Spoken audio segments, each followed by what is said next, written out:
Right, guys, and we are back. Welcome back to the Carmel Show. And remember, we are streaming live via the website at www.tgmradiouk.com.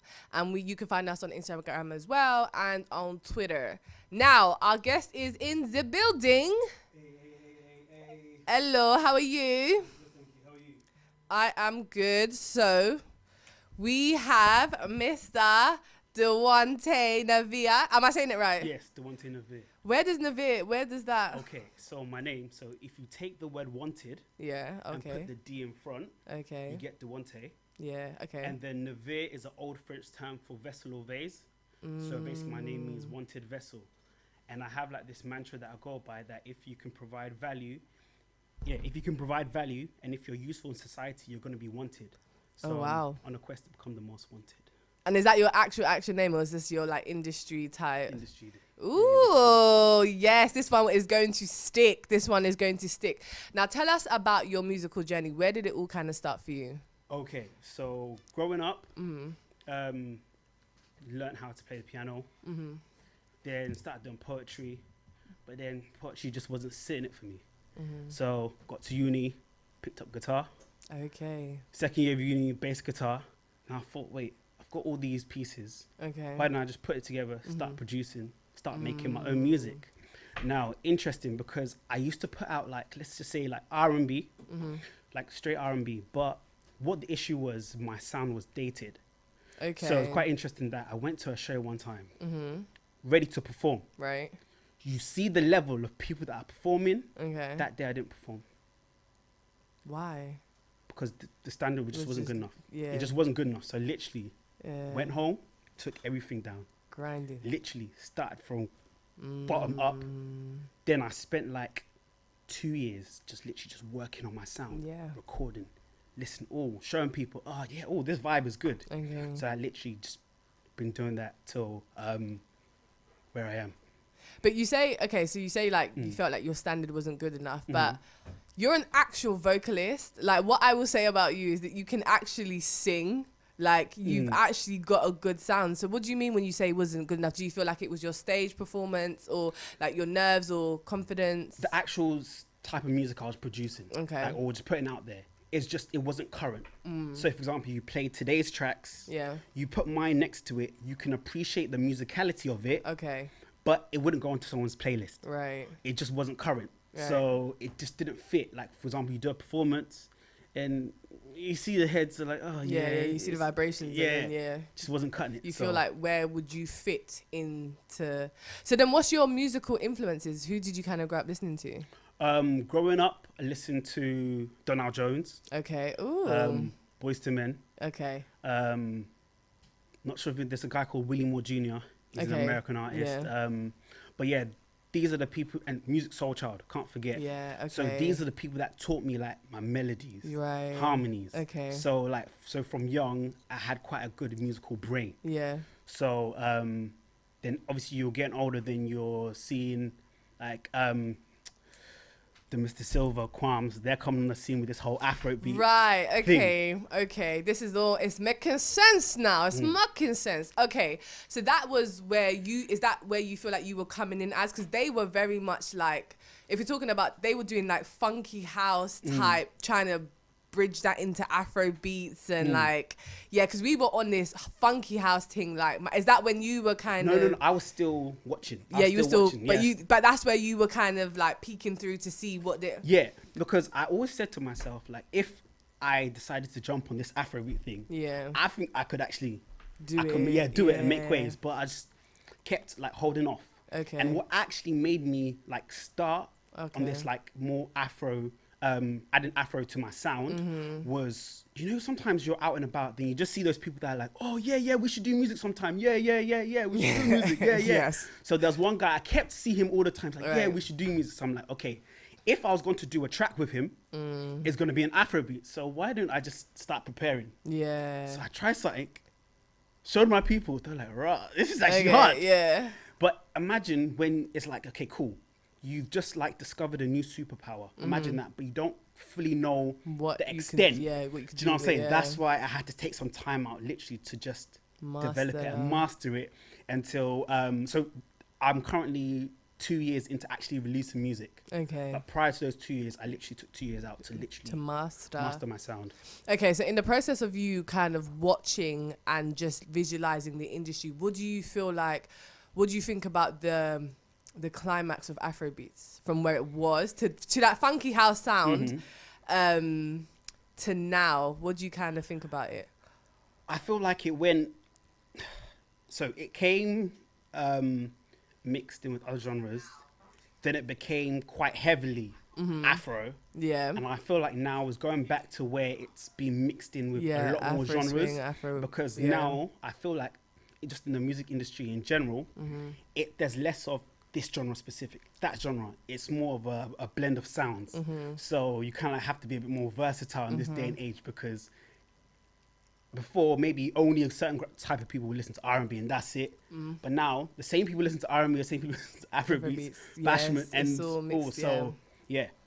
Okay, and so interesting you here. Okay, so let me get your thoughts on this. So obviously I had a conversation, like, obviously with Mr. Silva, Comes and Flavor, and we've had discussions and debates about their time of Afrobeats, when they were doing Afrobeats, because, you know, we call them the pioneers. You know, Mr. Silva's, Comes and Flavor, Sona, all those type of people, right? And obviously we say that they're the pioneers of Afrobeats, but at the time of them doing Afrobeats wasn't really big. And so what do you think? Obviously now, like you're saying, it's changed so much that they're now having to shift and kind of get in. Do you kind of feel like it's very difficult to kind of be able to shift your sounds to kind of fit, should I say, what is hot and what is now, should I say? Because me personally, my sound is a mixture of Afrobeats and R&B, and like I've thrown a bit of bashment as well, and like other genres. So in terms of mixing, I don't have too much of a problem. But going back to the whole thing of what you're saying about the pioneers, I think what we got to understand is that at the point when they were like on the scene, they made it cool to be African. Oh my God, yes. Because like this is times where like we're just like at uni now, first year uni, and before you would always hide. Growing up in secondary school, you'll hide the fact that you're African. You say, oh no, I'm Jamaican, I'm this. Yeah. But then when you start to realize that at all the uni raves, and these are the music that they're playing. Right. So like now everybody wants to be African. So I feel like they played like a vital role in providing like a platform for Africans to express themselves and for them to actually come out. Yeah. And so I see it as what they done played a key role in actually, like, in terms of building the foundation. But do you feel like, so this is where they kind of get hot heavy, because they feel like they were slept on, unappreciated, taken for granted. So there's this whole thing of like people saying that the UK sleeps on people, or the UK doesn't allow people to, not doesn't allow, but doesn't give them the best. So we've seen the Naira Marleys, we've seen Burna Boy. Burna Boy was a Londoner, then went over there, Naira Marley, T.Y. Savage. So do you feel like there is this culture here of sleeping on artists and all of that? I would say sometimes you do need to go away, or when somebody else appreciates you, then people jump on the bandwagon. I always say this, yeah. So it's like, and let's put it this way. And sometimes I guess why that happens is because imagine we grew up in the same place, The only difference is I do music, right? But you're still in the same position as me, so just calm down, do you know what I'm saying? Yeah. Like, it's not that big. But if you go away, and somebody else like hails you, or you get some recognition, it's like, rah, okay, you're not in the same, well, okay, I better rate this person. So that's just kind of like, sometimes you do need to actually go away for people to actually appreciate what you do. And sometimes people just need that validation that, okay, what this person's got, people are effing with it, people are messing with it. So then, okay, cool. I think, because other people are messing with it. Yeah, me too. I want a piece of that. But what do you think of the ears of the Londoners? Because also we can talk about like someone like Notes. Notes came on and tweeted the same thing, and he's what rap, what genre is he in? So what is it about the ears of Londoners as to not appreciating their homegrowners, should I say? Oh, I would say that it's okay. It could be because of how like the whole Afro swing. It's a very easy genre to do. Okay. So, what happens is you get like a Notes. You know what I'm saying? You get like a Young Bane. Yep. Somebody who pioneers the whole thing. And because it's not difficult, you just need to build auto-tune. You need good melodies, sick beat. You don't really need vocal training. Okay. Like people did back then. Yes. So, God. because it's so easy to get into, the market overall becomes oversaturated. There you go. And then what happens is, because, okay, we appreciate the Notes, the Young Bane, their sound, but when everybody starts to sound the same, it's like you get numb to it. And it's like, okay, we've heard this before. Okay, everyone's doing it. Okay, what is the next thing? Okay. And so I think then people are left in a position where, like, the sound has been tired out. I say so. So I guess like a kind of like a remedy, or people should try and find niches or things which can't just easily be replicated. Like that. So, example, going back to basics in the actual vocal ability. Right. Do you know what I'm saying? Yeah. Because that requires practice. Yeah. Maybe taking a bit more time when it comes to instrumentals and stuff, like making it more musical. As like you can hear like in the Lupita, it's a very musical. Yeah, you piece. can see they took As times. do you know what I'm saying? As opposed to just a couple of throwing beats. it out there. Do you know what I'm saying? Like it's gonna be, you're gonna be able to distinguish yourself a bit more if you take a bit more time to hone on your craft and like finding gaps and pockets that not everybody can just do. So someone like you, obviously you've taken the time to sit down, master your craft, and like I said before, you've got the vocals. So then would you say then that the music in the music industry, a part of it, let's say a percentage of it, is getting lazy? Oh, 100%. Okay. Let me tell you why. Okay. Because I'm a producer. Okay. Yeah. So you can, I work with artists. Okay? Yeah. And like, I would say that I can make someone sound good, and someone who sounds good phenomenal. Yeah. Okay. And it's like some of the people that I've come through, some of the people's vocals that I've patterned to make it sound like what it was. Obviously, I'm the engineer, so I hear the whole process. Yeah, I can imagine. When I say people, it's definitely getting lazy. That's why it's becoming so saturated. Because all you just need now is, you need a good engineer, someone who knows what they're doing. They can make you sound sick. Yeah, it's true. Because I would say someone like me, like yourself, I'm very old school. So I'm listening to those, I don't know people that I'm listening to those Totals, those Escapes, you know, we're going back, like where it was real vocal back in the day, where you could not go through without the vocals. Like they would tell you to go back. And I feel like, there's definitely a lack of quality happening. It's all about fast money, new money. And it's an industry for a reason. It's a business for a reason. So I definitely feel like, does it frustrate you? No. The reason why it doesn't is because I'm a type of person, I don't like to complain. Yeah. So if I'm hit with a new opportunity, I need to find a new way out. There's no point saying that, the music industry has changed. And so many people are doing it. I don't know if you've noticed, but there's been so many complaints about the music industry as of, I don't know if it's quarantine. I don't know if it's everyone being at home, where people's ears are now more open to, like, people are picking little things from people's albums and stuff. And there's been a lot of complaints about the industry, people sleeping on people, the music industry.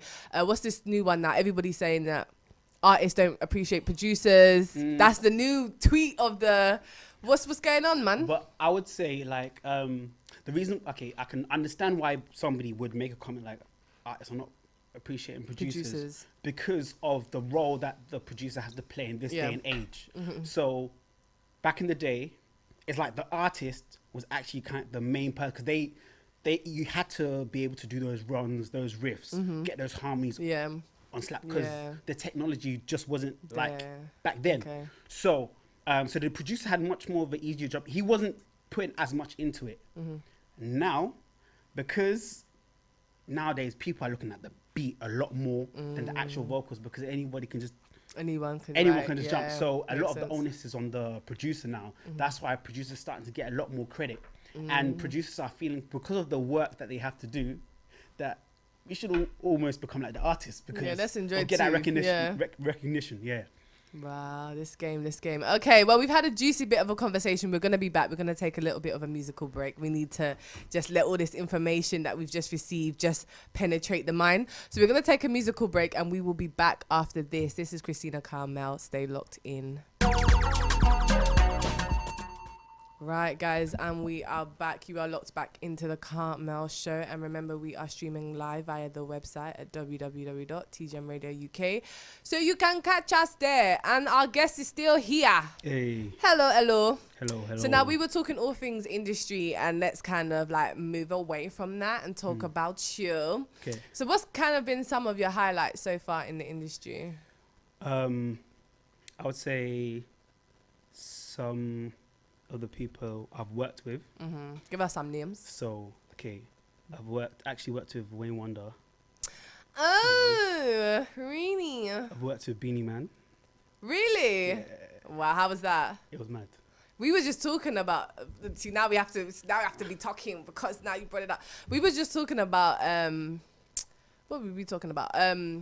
Like bashment, dancehall, soca, and how they were kind of the dominant genres, and now it's like Afrobeats is kind of taken over. What do you feel like they need to do in terms to get themselves back to that? I think the future is always going to be an amalgamation. Okay. So basically, look at the language. Look at the language.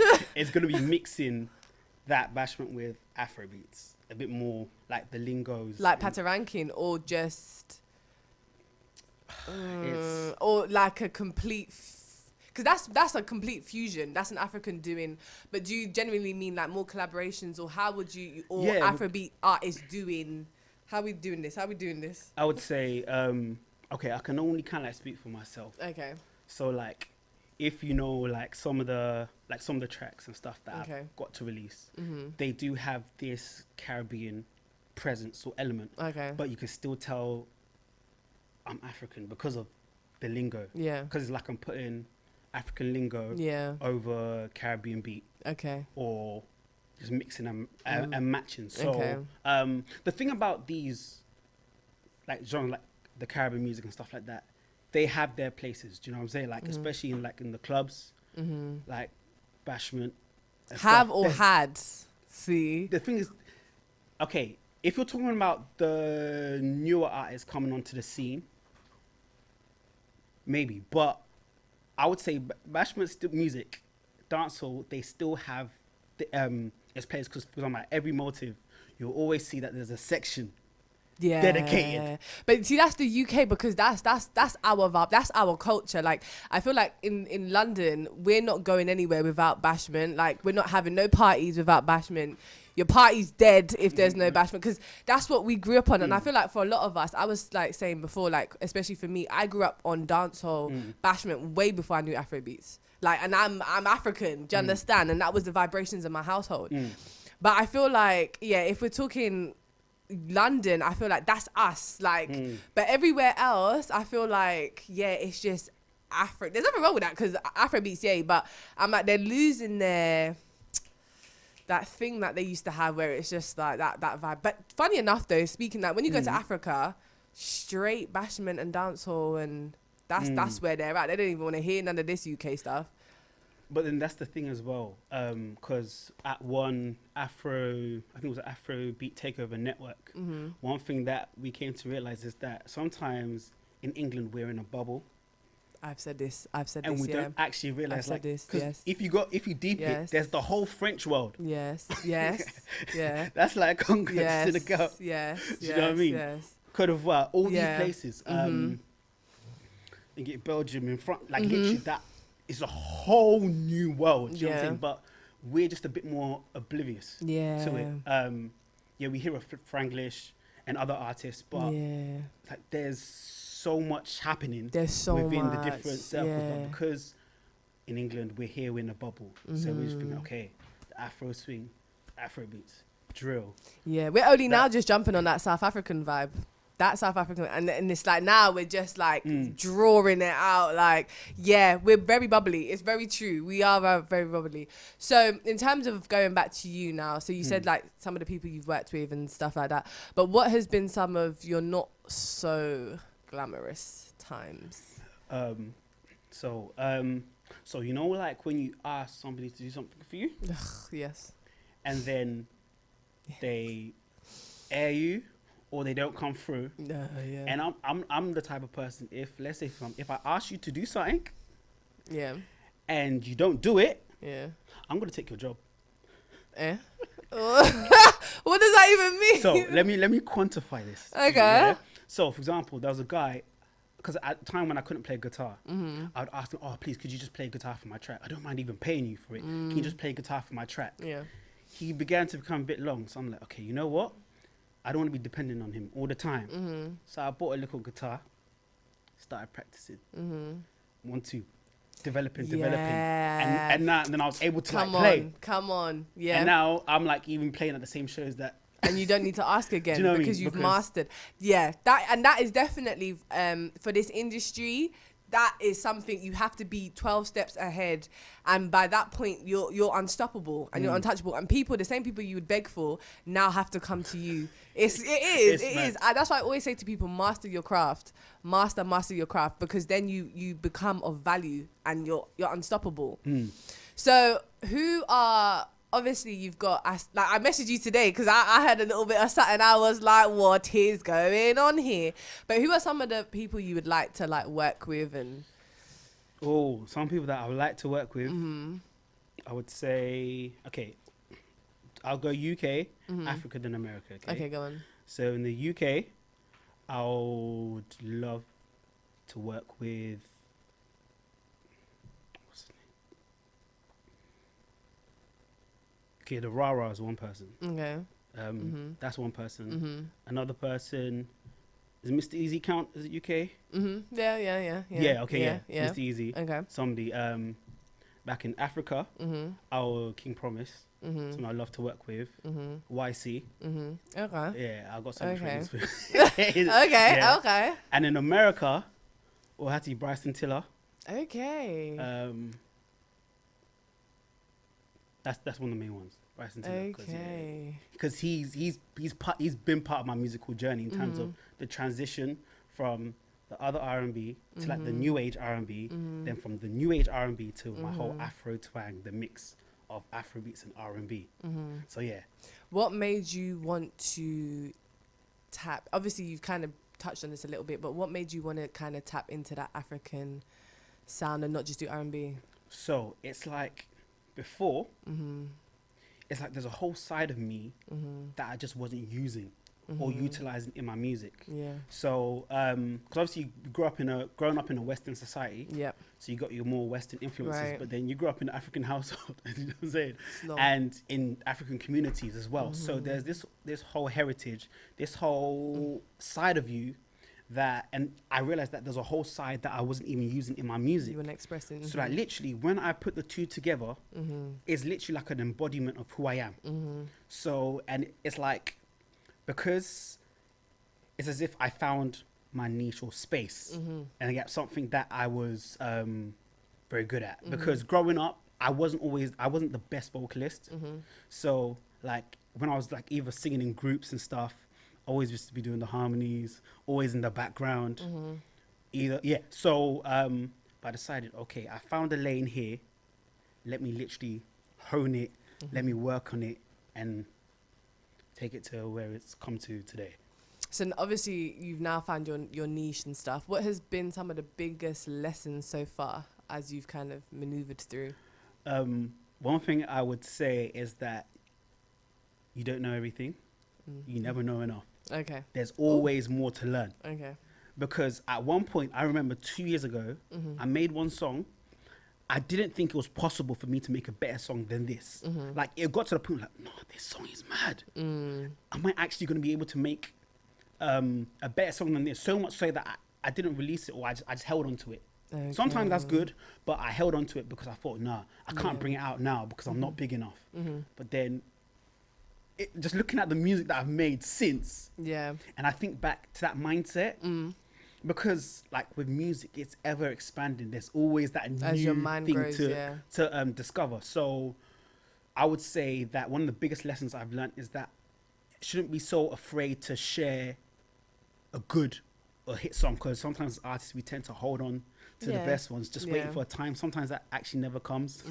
That's true. And one thing one of my guys said to me that literally changed my mind. He was like, Dewante, you make bangers. Like, this is what you do. So if you make a good song, just put it out there, because you've done it time and time again. So this you've got the ability. So don't think, this is not the right time. If you got something good, it fits the time. Just push. do it. Yeah, so that's one of the biggest lessons I've learned. Okay, and talking about music, obviously we're going to talk about Belinda and all your new single and all the things attached to it. But we're going to take a bit of a musical break, and then we'll be back. This is your girl, Christina Carmel, and we are here with Dewante. And we're going to take a musical break, and we will be back after this. Stay locked in. This is TGM Radio UK. Simply good music. Right, guys, and we are back. You're locked back into the Carmel Show, and we are streaming live. And you can find us on social media, Instagram and Twitter. But let's get straight into it, because obviously we played your cover just now. I want to just get into it. It sounds no different from the original. Like, you and Tyson's voice, I can't even think far. Like, it's just clicked. How? Like, what's going on? So it's down to my producing ability. So just because I've been working on my mixes, but something that's quite interesting about producing, you know, I never said I wanted to produce for other people. I just said, you know what, to try and save money, let me learn how to produce, so I can make my own stuff. Right? Then some guy heard my stuff. He was just like, bro, can you produce me? I'm like, I'm not too sure, because you know, with your stuff you can take your time, but for other people it's a different ball game. He was adamant that he wanted me to produce his song. So I was like, okay, cool. You know, when someone's persistent, you're giving you like, okay, cool. Did it, he loved it, he recommended somebody. Then that person recommended somebody, and then it just literally was like a wildfire. Like, it's like I fell into producing for other people.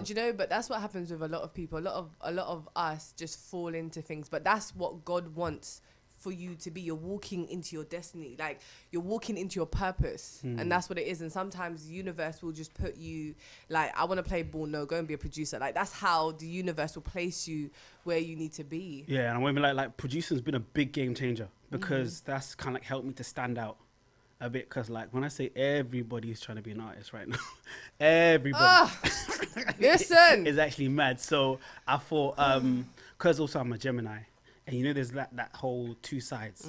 So like I'm the artist and the producer, Afrobeats and R&B. So that's the kind of like theme that's kind of like going on with.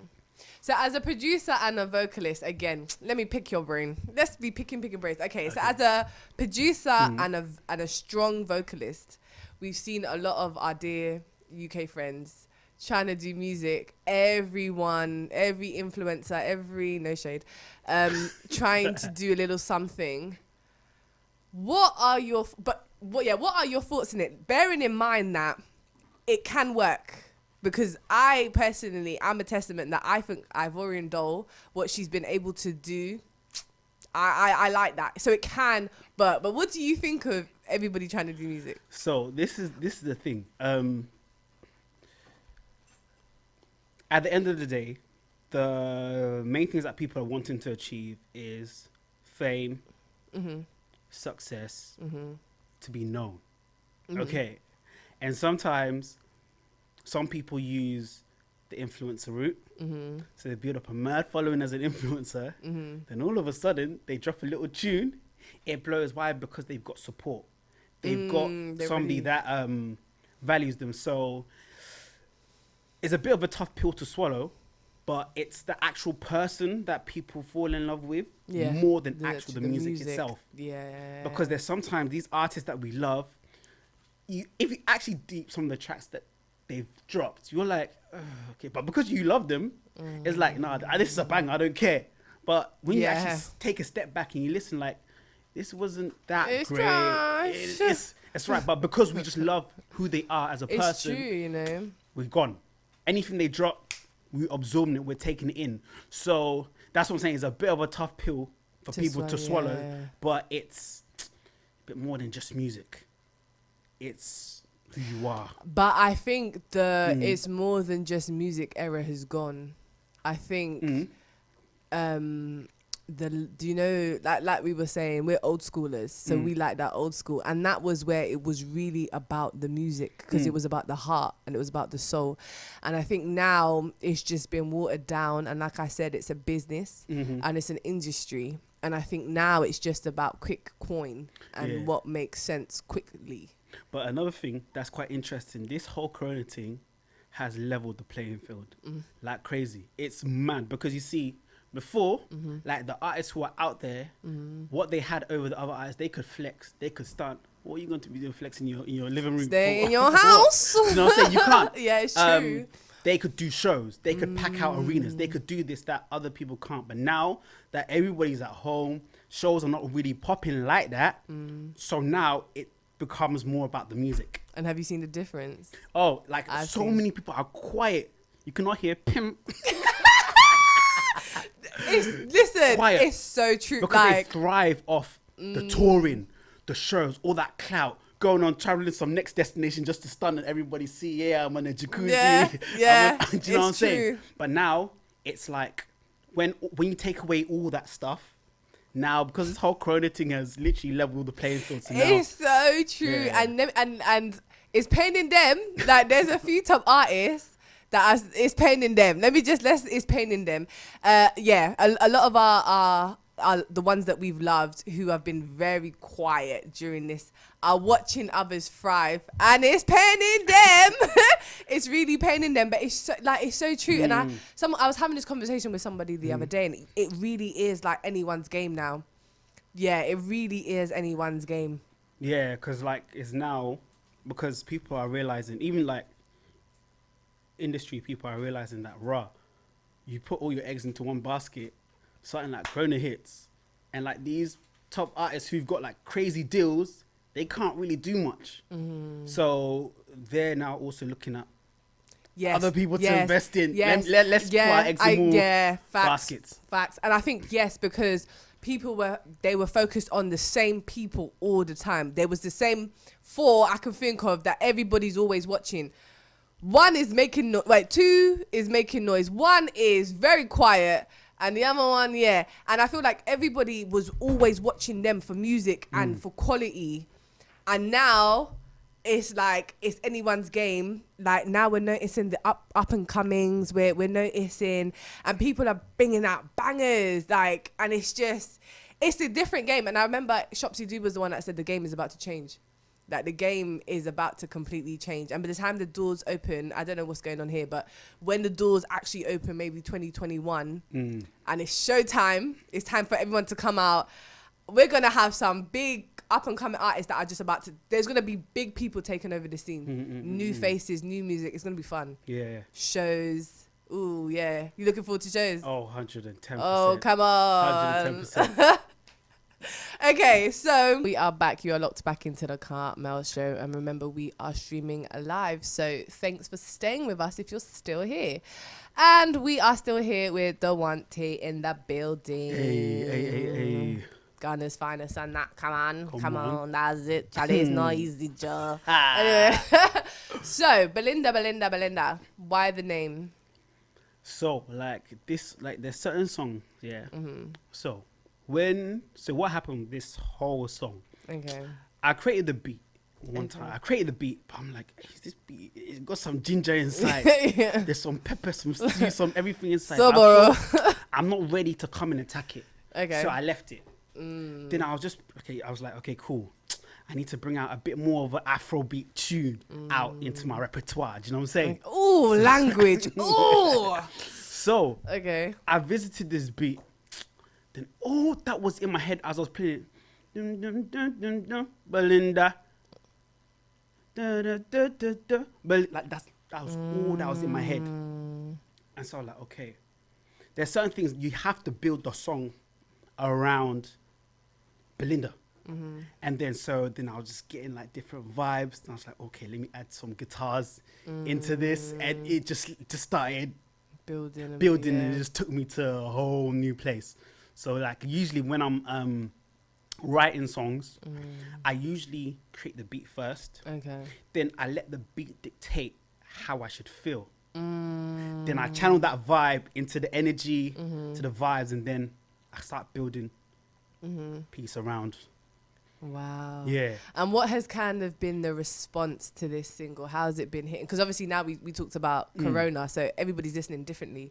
So how's the response been? So a lot of people have been shocked that I can do the Afro. Really? The Afro thing, yeah. And it's just kind of like a bit raising the bar.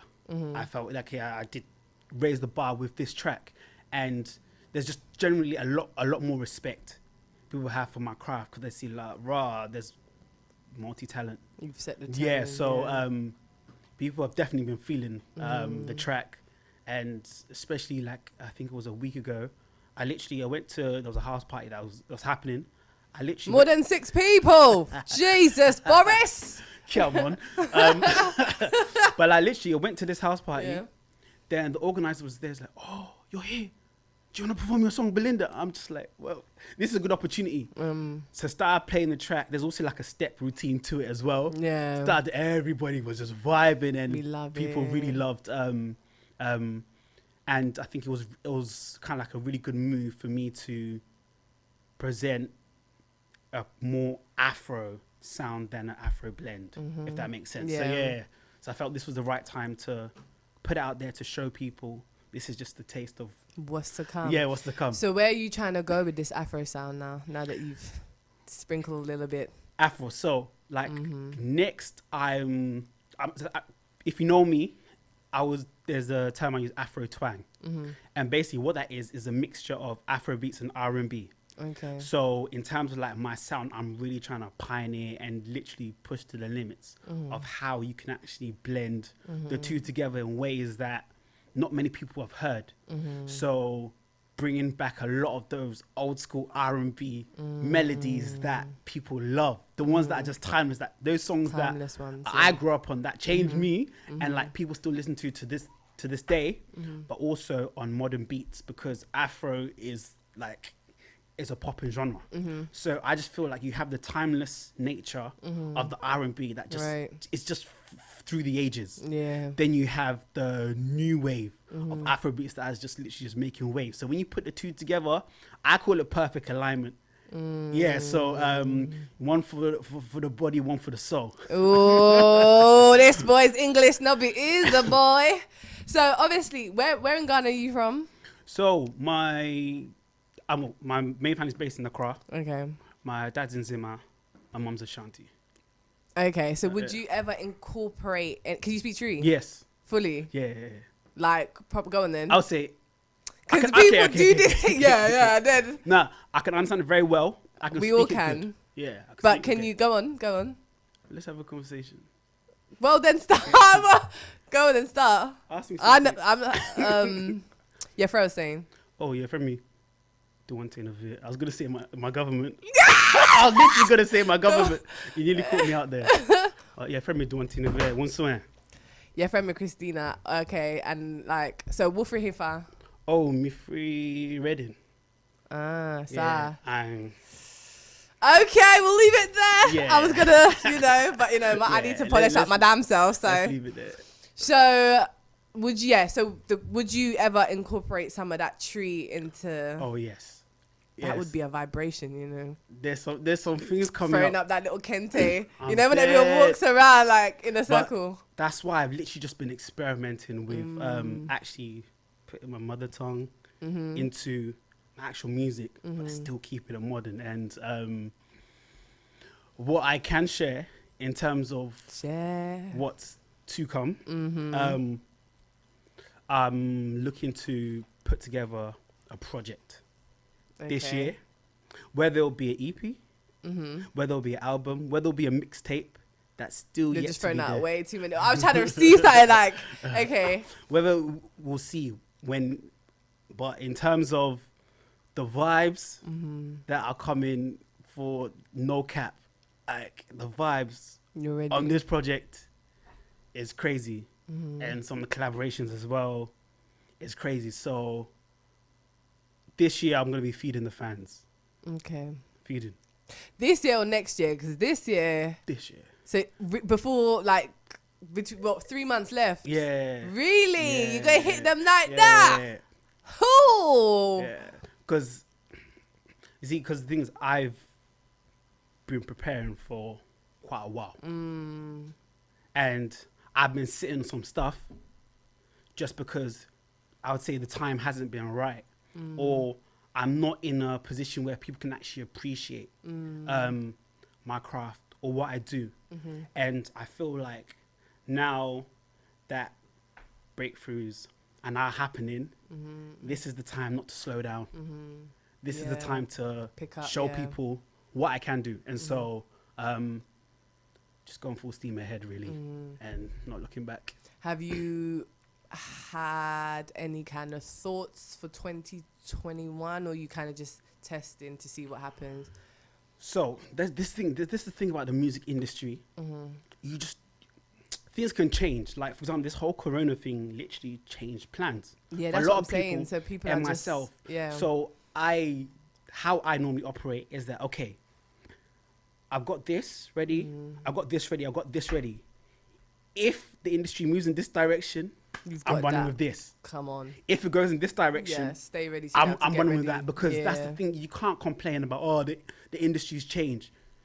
Suck it up, man. Yeah, like, literally, we were all in the same boat. around it. Yeah, and sometimes when change happens, it's perfect opportunity for creation, because it's a new scenario. Yeah. And then it brings out it can cause development. So You've been reading.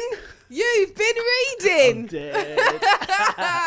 So I have plans. Yeah. But depending on how things go, whether it will determine whether I will be changing those plans or sticking to them. Yeah. Because you can't tell in this climate. Yeah, that's what I'm saying, because I think a lot of artists are very uncertain about what moves to make because they don't know how 2021 is going to go. Like, Boris come with this 6 thing. That's just, like, shifted everything, and we don't know what else he's got planned.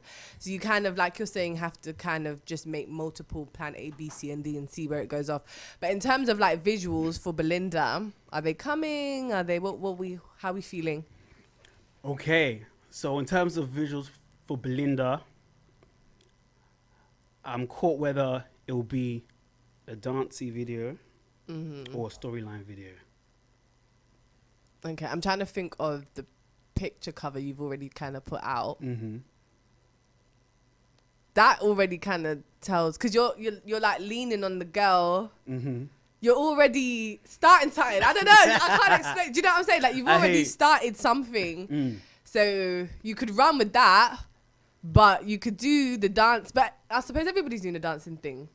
But then it works. Don't ask me. I'm not. That's between you and your team, boy. I can't. But you've already started something with that. That cover is already like pow. So I thought I just wanted to do a bit of a change, make a bit of a statement, because I feel like I'm in a bit of a new era, where situations changed, and becoming much more confident with my music now. And that's literally because I spent time, and now, because like before, sometimes like a couple of years ago, I'll put something out, but then I wasn't fully confident with it, or I wouldn't say it represented me, but I feel like the music I'm making now, it's an embodiment of who I am. So it's like the confidence is definitely there, and I've grown so much. So I feel like now that I'm at this point, let's run. Let's run. And on that note, we are going to play Belinda, and we are going to wrap up the show. Thank you so much for joining. No problem. It's been a pleasure. We've had so much fun, and we definitely have to have you here again. Let's see what happens with Corona. And like, we're going to be, make sure you guys go in. Is it out on all platforms? Yeah, all platforms. One thing I'll just say before we wrap up, follow me on Instagram, Dwante_Navire. Follow me on Instagram. Special things coming, different distance. Yeah. Definitely. They can stream it on all social media. Check it out. Wait for the visuals to drop. We're gonna wait for them to come out. Make sure you guys check him out. Check out his socials. It has been a pleasure to have you, and it has been a pleasure to have everybody listening into the show. Make sure you guys follow me as well, Christina Carmel, and we will be back. Thank you. This is your girl, Christina Carmel, and we are gonna end. We're gonna end. Belinda, introduce your song. Okay, my name is Dwante Navire, and this is Belinda. Ooh. Dewante Navire, we go home, we don't care. I rap Ghana, I rap Africa. I just want to dare Belinda. I just want to dare Belinda. I just want to dare Belinda. I just want to dare Belinda. Belinda, baby, just slow down. Baby, come back around. See, I just want to get up on your way straight to Linda. Baby, tell your girls not to hinder. If you real life, you know, be tender. You gon' feel me surprised, you know, be kinder. Put it down low, put it down low. Body be bad, bad. Put it down low, put it down low. Body be bad, bad. I just want to dare Belinda.